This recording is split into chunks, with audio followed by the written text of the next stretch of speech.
a former deputy sheriff who also happened to be the son of a sheriff gets caught up in a drug bust, but somehow avoids charges altogether. Let's just go ahead and put up the pictures here, full mass. Very interesting. Former Louisiana sheriff's son was implicated in a massive drug bust, but has avoided arrest after resigning from his position as a sheriff's deputy. So on the left, you have Travis Torres, the son of former Sheriff Bud Torres on the right. Was implicated in one of the largest drug busts in the parish's history. Yet, there has been no arrest of this individual. Last week, state police touted the bust that netted 18 pounds of heroin, cocaine, marijuana. At least 12 different individuals were arrested, but one name was left off. That was Travis Torres.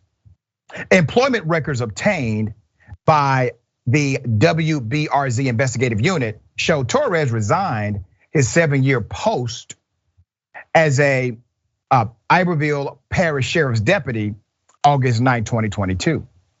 Days later, a bunch of top cops from the state of Louisiana held a news conference at the parish displaying what they took off the streets. Hey, look at us guys, we're getting drugs off the street.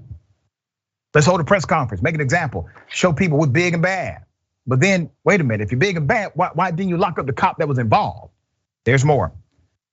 Sources told the investigative unit that a wide net was cast, which hooked Deputy Torres.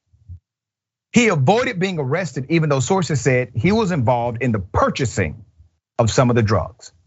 On Tuesday, our sources are questioning if that cozy relationship allowed Torres to avoid any consequences so far.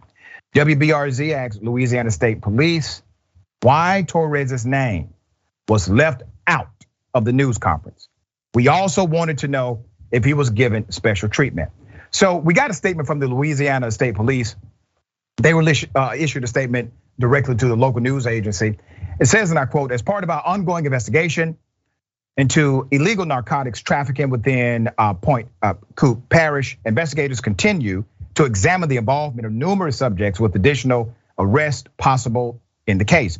The news conference and press release listed the names of all individuals who have been arrested to date to satisfy the requirements for an arrest. Troopers had to establish probable cause and obtain an arrest warrant for these individuals prior to their arrest. Although identified in the investigation, sufficient probable cause was not developed to seek the arrest of Mr. Torres at this time. However, this agency leadership was notified out of an abundance of caution.